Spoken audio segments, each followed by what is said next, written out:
On behalf of organizing team, I welcome all the participants, government officials, academia and industry experts for joining us for the DigiSkills Consultative Conclave 2017. Just a word about a new name, because we had a name change about 2 weeks ago. The Securities and Exchange Commission approved our new name, Ignite. And this is our first public event of this size since that name change. Also, what is Ignite? You'll find that at the bottom of the agenda page. We have defined ourselves as a venture capital fund, which also funds initiatives that plug gaps in the entrepreneurial ecosystem. But as a venture capital fund, we look to learn from where this kind of technological wave started, which is of course Bay Area and Silicon Valley. We look to organizations like Google Ventures or Kleiner Perkins, and we've imbibed some of the management practices like OKR and like online learning and regular learning and creativity. One of the entities in Bay Area, Silicon Valley is Singularity University. It attracts a lot of Fortune 500 CEOs. So about 80% of Fortune 500 CEOs have visited Singularity University. And out of those who have taken 1 week, 2 week and 3 week courses there in what is called the fourth industrial wave that you see here as well, these are some of the technologies in it, 80% say they've gone back and changed the way they work because they learned something so profound that they had to do something about it. They changed the way they work, or they started a new project within 2 years of taking that course. Now, Singularity University doesn't get accreditation because every year more than 50% of the curriculum is changed. So no accreditation body can keep pace with that change. Why are we here today? What is the objective of this session? We are beginning what is something called the fourth industrial wave. A fourth industrial wave concept which was introduced by the chairman of the World Economic Forum, Dr. Schwab. First industrial wave was the steam engine. So it facilitated travel, it reduced distances, goods and services were bought and sold, it increased prosperity. The second industrial wave was electricity. Or it was created by electricity. And because of electricity, machines could do, let's say, 100 times the work or whatever of a human being. Again, a rise in productivity, a rise in wealth. Then the third industrial wave, according to this model, is information technology, which brought in productivity gains and efficiency gains all across industry and agriculture and services and what have you. The fourth industrial wave that we are beginning comprises these technologies like artificial intelligence and big data, Internet of Things, robotics, augmented reality, blockchain. This fourth wave, like the previous waves, is going to have such a big, profound impact on lifestyles and employment structures that it is something that we really need to be cognizant about. It is going to have massive impacts on employment. The kind of skills and attitudes it requires are different from the ones that are required in the world today. So that is why we are here today to, number one, look at what is the impact. Imports were about $25 billion a year. $25 billion a year a few years ago. Now, Bangladesh is at $30 billion and we are at $20 billion. We have a foreign exchange crunch. This kind of impedance mismatch between graduates and the needs of the industry. There is a skills gap.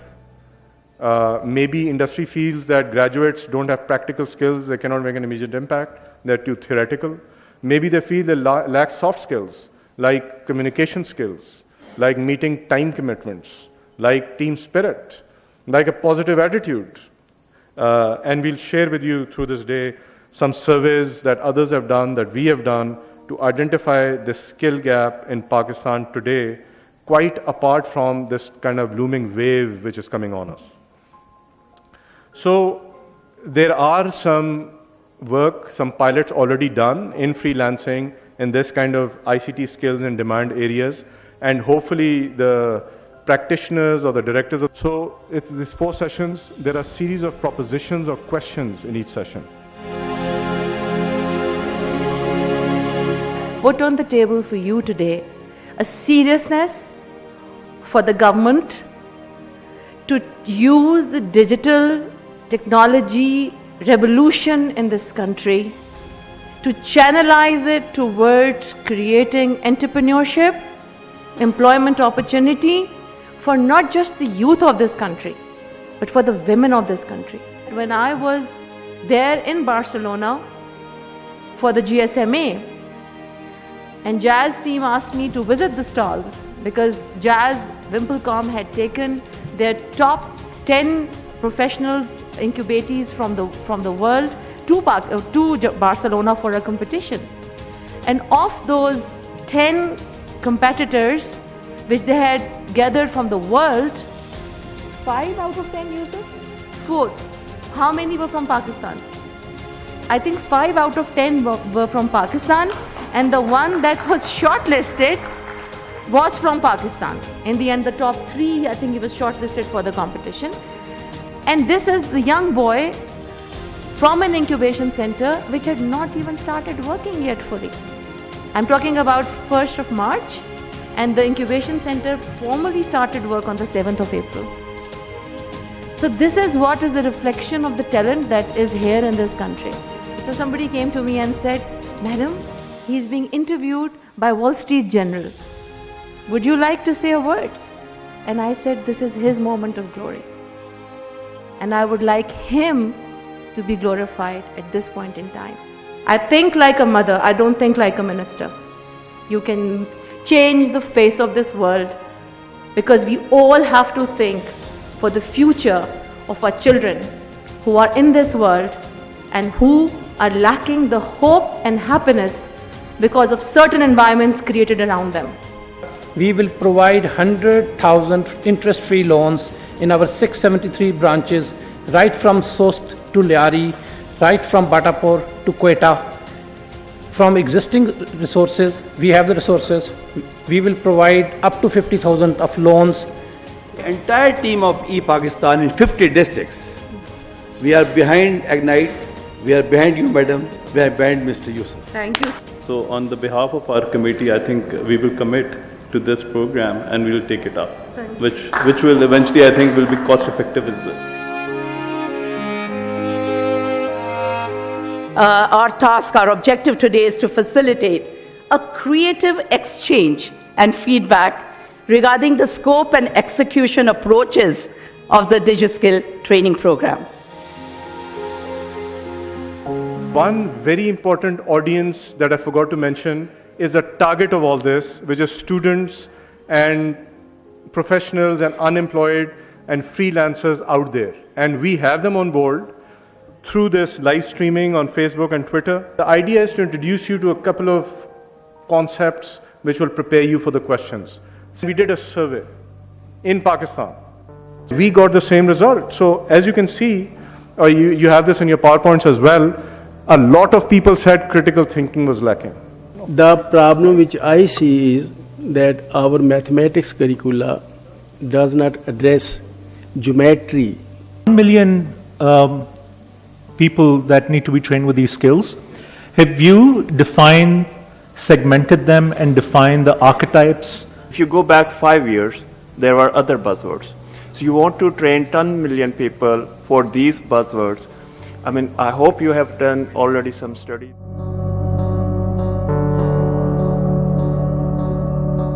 जो platform read करता है. I think data set learning is another emerging because there's so much unstructured data available, or companies are looking for people who can just have these pieces and learn to their platform. I think that should be added. It could be, I think, wonderful. So I think that's an excellent point. This is an example of new jobs being created as old go away. Absolutely. So AI this new job, like that MIT article was calling it explainers. How do you teach the AI systems to detect this kind of stuff? Okay. With the specific outcomes, like in log frame, you have outcomes and activities. You're right. I think that's a good point. So non-ICT, let's add project management. Okay, so my comment is on ICT skills, and that is that the areas which are mentioned, of course, as we have already discussed a lot, that they are futuristic skills. But the core, as the minister was highlighting, the core mandate is to monetize the skills. I think they do not come under, in my opinion, under non-ICT skills. Rather, they come under monitoring and evaluation, M&E. We are treating, alhamdulillah, more than 100,000 patients per annum with 8 ambulances. we need IT trained dispensers.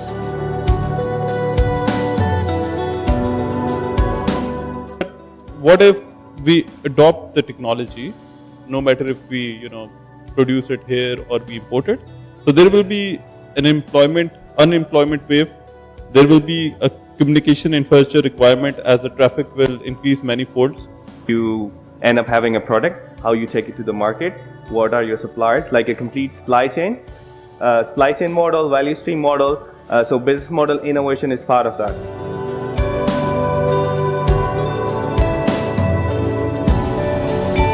For the execution, one idea could be to select two organizations. They could operate in two different provinces. Give them target for, let's say, 5 months, and then on the basis of the success of whichever organization works out, then roll out the need. The delivery cost. So we are saying, when we put out a budget, we say that for a delivery organization, it's going to cost them this much, and we're going to give them a reasonable profit over and above that. Therefore, that's how we kind of price it. It's not like private sector pricing, that if somebody's at Stanford, charge them $100,000. If somebody's at Menlo State, I don't know what year it is, we charge them $1,000, right? It's not like that. And the master trainers should be one party, and then they could have TOTs in different geographical regions. Okay. And then the third should be the platform. Okay. Last question. Digital, what should the DigiSkills portal offer? So we had some ideas here. This is a key question, Tara. What will incentivize trainees to share the outcome data? I did this much in export or blah blah. I got a job. The parents can launch public campaigns where they can win some extra points or where they can win some other course certification. So training credits. Yeah. So training credits is one incentive. Yeah, training credits is one incentive, and or maybe some stocks by very renowned world trainer. They can earn if they have completed courses and specific type training based on the point that Sorry, what was the second one? Second point was like maybe calling access to some global international trainer on the same field. So if it is say artificial intelligence, someone. Okay, so one is training credits, and number two incentive is you qualify for a particularly highly sought after course. Yes. Okay, it's a profile.